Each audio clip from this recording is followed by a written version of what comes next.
मूर्ति पूजा को हराम करार देते हुए उनका कत्ल कर देना, मूर्तियों को तोड़ देना कुरान में लिखा है। সৈয়দ ওয়াসিম রিজভী বিগত ৩-৪ বছর যাবৎ নামটি আলোচনায় এসেছে বারবার। সম্প্রতি আলোচনা সমালোচনা বিস্ফোরক আকার ধারণ করে যখন তিনি ইসলাম ত্যাগ করে পবিত্র সনাতন ধর্ম গ্রহণ করেন। ইসলাম ত্যাগী সৈয়দ বংশীয় ওয়াসিম রিজভী সনাতন ধর্ম গ্রহণের পর পরিচিত হন জিতেন্দ্র নারায়ণ সিং ত্যাগী নামে। ওয়াসিম রিজভী কোনো সাধারণ মুসলমান ছিলেন না। তিনি 1995 থেকে 2020 সাল পর্যন্ত কেন্দ্রীয় শিয়া ওয়াকফ বোর্ডের প্রেসিডেন্ট ছিলেন। 2000 সালে সমাজ পার্টির হয়ে লখনৌয়ের ওল্ড কাশ্মীরি মহল্লা থেকে কর্পোরেটর নির্বাচিত হন। 2012 সালে তিনি সমাজবাদী পার্টি ত্যাগ করেন। 2018 সালে শিয়া ওয়াকফ বোর্ডের চেয়ারম্যান থাকাকালীনই তিনি ভারতবর্ষে মাদ্রাসা শিক্ষা বন্ধের আর্জি জানিয়ে উত্তরপ্রদেশের মুখ্যমন্ত্রী শ্রী যোগী আদিত্যনাথের নিকট একটি চিঠি পাঠান। চিঠিতে তিনি জানান, মাদ্রাসা শিক্ষা মুসলিম জাতিকে আধুনিক শিক্ষা থেকে দূরে ঠেলে দিচ্ছে। মাদ্রাসা শিক্ষা মুসলমানদের মননে দেশদ্রোহিতার বীজ বুনে দিচ্ছে, চরমপন্থার দিকে প্ররোচিত করছে। তাই মুসলিম সমাজের উন্নয়ন হেতু অন্তত উত্তরপ্রদেশ থেকে মাদ্রাসা শিক্ষা তুলে দেওয়া হোক। এই প্রস্তাবের খবর জানাজানি হতেই মুসলিম নেতারা ওয়াসিম রিজভীকে কাফের বলে ফতোয়া দেয়। অল ইন্ডিয়া ফাইজানি মদিনা কাউন্সিল রিজভীর মাথার দাম 10 লাখ টাকা ধার্য করে।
কিন্তু দৃঢ় প্রতিজ্ঞ ওয়াসিম তার মনোবল হারাননি।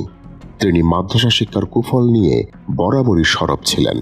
তিনি এরপর মাদ্রাসায় সমকামিতার অভিযোগ তুলে আবারও বোমা ফাটান। 2020 সালে ওয়াসিম রিজভী মুসলিমদের জন্ম নিয়ন্ত্রণ করতে বলে আবারও সমালোচনার মুখে পড়েন। মুসলিমদের আধুনিকায়নের কথা বলে মুসলিম সমাজ থেকে বারংবার হুমকি ও সমালোচনার মুখে পড়া ওয়াসিম রিজভী মুসলিম সমাজের এই পশ্চাৎপদতা নিয়ে গবেষণা আরম্ভ করেন। 2021 সালের 12 মার্চ তিনি সিদ্ধান্তে উপনীত হন। এই ইসলামী পণ্ডিতের দাবি মতে কোরআনে এমন 26টি আয়াত রয়েছে যেগুলো মুসলিম জাতির এই পশ্চাৎপদতার জন্য দায়ী। এই 26টি আয়াত অমুসলিমদের প্রতি জাতিগত ঘৃণা উস্কে দেয়, জিহাদের নামে মানুষ খুনে প্ররোচিত করে। তাই এই 26টি আয়াত কোরআন থেকে সরিয়ে দেওয়ার দাবি জানিয়ে তিনি আদালতে একটি পিটিশন জমা করেন। এই খবর চাউর হতেই ফসে ওঠে ধর্মান্ধ মুসলমানরা। ভারতবর্ষের বিভিন্ন প্রান্ত থেকে তার মাথার দাম ধরা হয়। এমনকি মোরাদাবাদের একজন মুসলিম আইনজীবী রিজভীর মাথার দাম 11 লক্ষ টাকা ধার্য করে। শিয়ারে হায়দারি কারার ওয়েলফেয়ার অ্যাসোসিয়েশন নামে একটি কট্টরপন্থী মুসলিম সংগঠন রিজভীকে শিরচ্ছেদ করলে 20 লাখ টাকা পুরস্কার দেওয়া হবে বলে ঘোষণা করে। দিকে দিকে রিজভীর ফাঁসির দাবিতে আন্দোলন শুরু হয়। আন্দোলনের নামে জায়গায় জায়গায় ভাঙচুর চালায় উগ্রপন্থী মুসলমানরা। এই আন্দোলনের ঝাঁজ ভারত ছাড়িয়ে পাকিস্তান ও বাংলাদেশে আছড়ে পড়েছিল। বাংলাদেশে হেফাজতে ইসলাম নামক কট্টরপন্থী মুসলিম সংগঠন কোরআন থেকে 26 আয়াত বাতিলের এই পিটিশন ভুলভাবে ব্যাখ্যা করে। তারা দাবি করে নরেন্দ্র মোদী বা ভারত সরকার নাকি কোরআন থেকে 26টি আয়াত বাতিল করতে চায়। এসব গুজব রটিয়ে বাংলাদেশের সংখ্যালঘু হিন্দুদের উপর হামলা চালানো হয়। মোদির বাংলাদেশ সফর আটকে দিতে ঢাকায় লক্ষাধিক মুসলমান বিক্ষোভের নামে উচ্ছৃঙ্খলতার প্রদর্শন করে। এত সব কাণ্ড ঘটার পরেও ওয়াসিম রিজভী অবিচল ছিলেন। 2021 সালে তিনি মুহাম্মদ নামে একটি গ্রন্থ রচনা করেন, যেখানে প্রায় 30টি ইসলামিক গ্রন্থের রেফারেন্স সহকারে তিনি মুহাম্মদের জীবনী রচনা করেন। ফলে আরও একবার হত্যার হুমকি দেওয়া শুরু করেন রিজভী। ইসলাম থেকে পুরোপুরি বীতশ্রদ্ধ সৈয়দ ওয়াসিম রিজভী 6 ডিসেম্বর 2021 দাসনা মন্দিরের প্রধান পুরোহিত জ্যোতি হরসিংহানন্দ গিরি মহারাজের হাত ধরে ইসলাম ত্যাগ করে পবিত্র সনাতন ধর্ম গ্রহণ করেন। তার নামকরণ করা হয় জিতেন্দ্র নারায়ণ সিং ত্যাগী নামে। ইসলাম ত্যাগের পর শ্রী জিতেন্দ্র নারায়ণ বিভিন্ন ধর্মসভায় তার পূর্ব ধর্মের বিভিন্ন অভিজ্ঞতা তুলে ধরেন, আর এসব সভা থেকে দেওয়া বক্তব্যকে ইসলাম বিরোধী বলে দাবি করে গত 14 জানুয়ারিতে তাকে গ্রেফতার করেছে উত্তরাখণ্ডের পুলিশ। শুনে নেব তার বক্তব্যে ঠিক কি বলেছিলেন, যার জন্য তাকে গ্রেফতার হতে হলো। अध्ययन करने के बाद मैं ये समझ चुका था ये जो कुरान अल्लाह की किताब कहा जाता है ये अल्लाह की किताब नहीं है। तो मैंने उसमें से सिर्फ वो आयतें निकाली जिसको 26 आयतें कहा जाता है, वो आयतें उनमें से चिन्हित की जिसमें काफिरों को मारने की और मार देने की और उनके हक छीनने की, बंटवारे की बात की गई थी। ये 26 आयतें वो हैं। और काफिर कौन? जो अल्लाह को अल्लाह न माने, जो मोहम्मद को अल्लाह का रसूल न माने, जो अल्लाह की आयतों से इनकार करे उसको काफिर कहते हैं। यानी कि सनातन धर्म के मानने वाले मुसलमानों की निगाहों में काफिर है, काफिर है। और कुरान के अंदर संघर्ष आपसे ही लिखा है,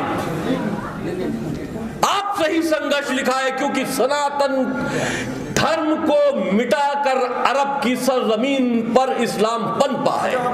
सनातन धर्म, आप एक बात मान लीजिए, किसी भी धर्म में जैसे भी पूजा पाठ होता हो उसके लिए कोई बात कुरान में नहीं है, लेकिन मूर्ति पूजा को हराम करार देते हुए उनका कत्ल कर देना, मूर्तियों को तोड़ देना कुरान में लिखा है। तो ये इस बात से आपको ये अंदाजा लगाना होगा कि सिर्फ और सिर्फ अगर इस्लाम सबसे बड़ा दुश्मन है तो वो आपका है। पूरी दुनिया में 1400 साल पहले आया हुआ मजहब, धर्म कैसे दूसरी आबादी हो गया, कभी आपने विचार किया? आप कहां थे और कहां आ गए? भारत का क्या नक्शा था? आपने सब कुछ खोया, ईरान खोया, इराक खोया, अफगानिस्तान खोया, नेपाल खोया, आप सब कुछ खोते चले गए। आप एक अब जो भारत है सिर्फ वहां तक सीमित हो गए, लेकिन उस भारत पर फिर भी 100 करोड़ से ऊपर आपकी आबादी है। और 100 करोड़ की आबादी जिसको वो काफिर समझते हैं, जिसको मारना अपना धर्म समझते हैं, इससे बड़ी आबादी उनको इकट्ठा कहीं और मिलने वाली नहीं। इसलिए हिंदुस्तान पर ISIS का शिकंजा कसता चला जा रहा है। आप होशियार नहीं हैं। अगर आप होशियार होते तो यहां पर मुगल्ला आए होते, आप संगठित होते तो यहां पर दुश्मनों ने, इस्लामिक आतंकियों ने कब्जा न किया होता। आप क्योंकि विचार से अच्छे हैं, क्योंकि आपके अंदर प्रेम है और जो जैसा होता है दूसरे को वैसा ही समझता है।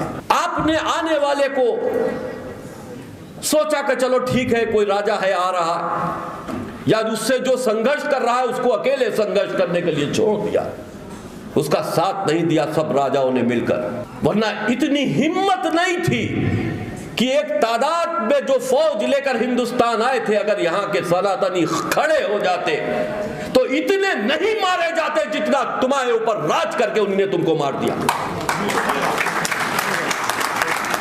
इतना नहीं मारे जाते। लेकिन हमारे अंदर जो इंसानियत है उसने हमें रोक लिया। लेकिन आज वो त्यागना होगी आपको। हम ये नहीं कहते कि आप किसी को मारो,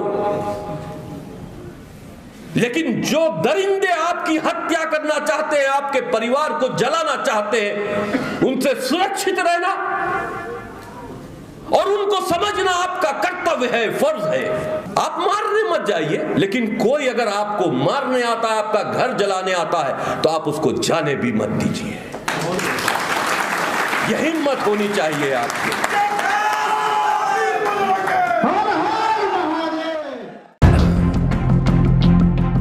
শুনলেন জিতেন্দ্র ত্যাগী যখন ওয়াসিম রিজভী ছিলেন তখনও তিনি ইসলামের বিতর্কিত সিদ্ধান্ত নিয়ে সরব ছিলেন। ইসলাম ত্যাগের পরও তিনি সরব আছেন, কিন্তু মুসলমান থাকাকালীন তাকে পুলিশ স্পর্শ না করলেও ইসলাম ত্যাগের কিছুদিনের মধ্যেই তাকে গ্রেফতার হতে হলো। কেন? এর পেছনে অনেকগুলো কারণ রয়েছে, যা পরবর্তী ভিডিওতে আলোচনা করা হবে।